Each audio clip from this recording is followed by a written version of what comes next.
ओम नमः शिवाय। नमस्कार दोस्तों, स्वागत है आप सभी का आपके अपने यूट्यूब चैनल खुशहाल ज़िंदगी में। दोस्तों 5 फरवरी दिन रविवार यानी कि कल है माघी पूर्णिमा। और पिछली वीडियो में जैसा कि हमने आपको बताया कि रविवार के दिन पुष्य नक्षत्र में पूर्णिमा तिथि पड़ने की वजह से यह पूर्णिमा तिथि और भी अधिक महत्वपूर्ण हो गई है। रवि पुष्य नक्षत्र में किए गए किसी भी प्रकार के उपाय, पूजा पाठ इत्यादि आपको अन्य दिनों के मुकाबले शीघ्र फल देता है और कई गुना अधिक फलों की प्राप्ति कराता है। तो चलिए जान लेते हैं कि क्योंकि रवि पुष्य नक्षत्र में पूर्णिमा तिथि पड़ रही है तो आज के दिन आपको खास उपाय में क्या करना चाहिए। इससे पहले जान लेते हैं कि रवि पुष्य नक्षत्र रविवार यानी कि 5 फरवरी को कब तक रह रहा है, यानी कि कब तक आपको इस उपाय को कर लेना है। 5 फरवरी रविवार को सूर्योदय के साथ साथ ही रवि पुष्य योग आरंभ हो रहा है और रविवार के दिन के 12 बजे तक यह योग रहेगा। रवि पुष्य योग से जुड़े हुए जो भी उपाय आपको बताए गए हैं वो अगर आपको करना है तो आपको 12 बजे से पहले पहले ही करके समाप्त कर लेना है।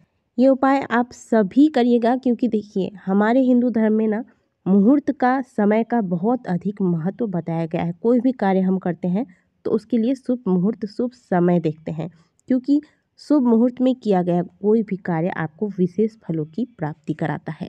शुभ मुहूर्त में ही किसी भी प्रकार के मंत्र को भी अभिमंत्रित किया जा सकता है।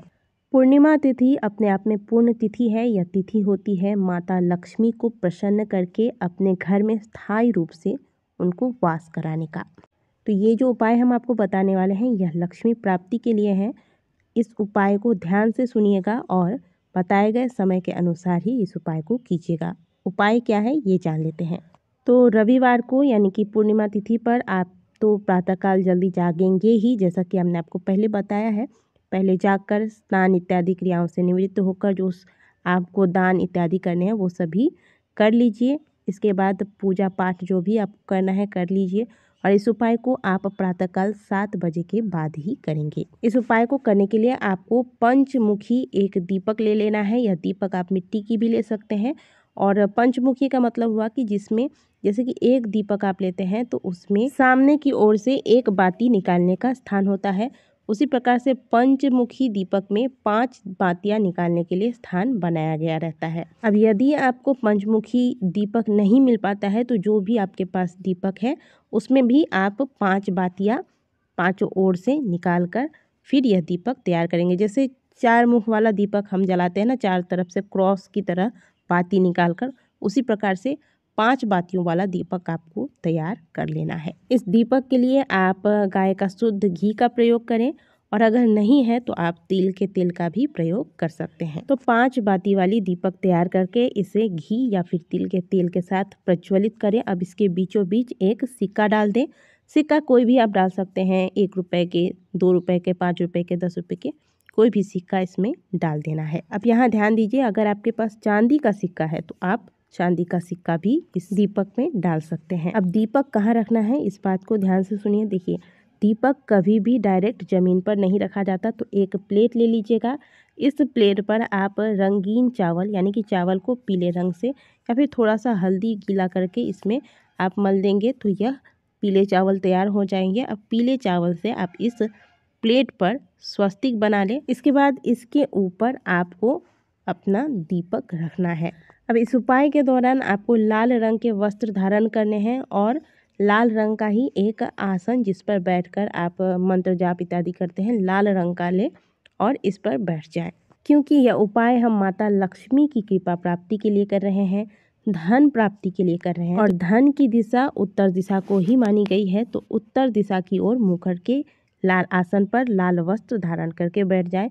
ये दीपक जो है आप चाहे तो माता लक्ष्मी की, लक्ष्मी नारायण की जो भी आपने मूर्ति अपने घर में स्थापित कर रखी है उस स्थान पर प्रज्वलित कर दें, लेकिन बैठना आपको उत्तर दिशा की ओर मुँह करके ही है। सबसे पहले तो प्रथम पूज्य गणेश जी का ध्यान कीजिए, उन्हें प्रणाम कर लीजिए। गणेश जी से प्रार्थना करें कि जो भी हम उपाय कर रहे हैं उस बीच में विघ्न न आए और निर्विघ्नता पूर्वक आपका उपाय पूर्ण हो और आपके उपाय, आपने जिस इच्छा के साथ इस उपाय को किया है वह इच्छा आपकी पूर्ण हो। माता लक्ष्मी की कृपा आप पर बनी रहे। आप ध्यान दीजिएगा कि जब भी आप कोई विशेष उपाय या विशेष कार्य करेंगे ना, उस दौरान अड़चनें ज़्यादा आती हैं।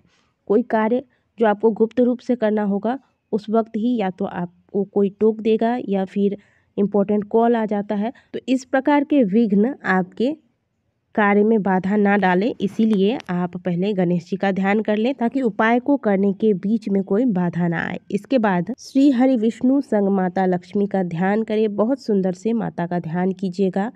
माता प्रसन्न है, मंद मंद मुस्कुरा रही हैं, इस प्रकार की छवि मन में रखते हुए कनक धारा स्तोत्र का पाठ आपको 11 बार करनी है।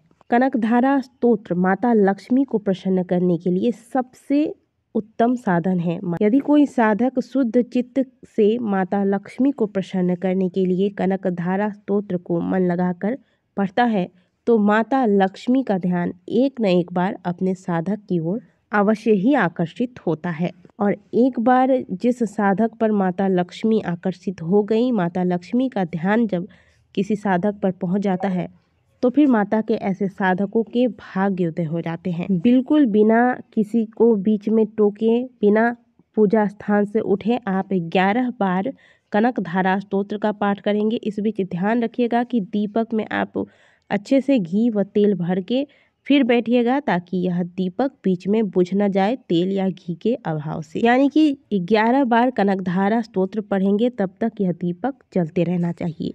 कनकधारा स्तोत्र का पाठ करने के बाद अंत में लक्ष्मी नारायण भगवान की यानी कि श्री हरि विष्णु संग माता लक्ष्मी की संयुक्त रूप से आरती घी की बाती या फिर कपूर से कर लेनी है। अब दीपक यदि पूजा स्थान पर जल रहा है तो इसे जलने दीजिए और जब यह दीपक ठंडा हो जाए तब दीपक में जो आपने सिक्का डाला था इसे उठाइए, इसे अच्छे से साफ कर लीजिए।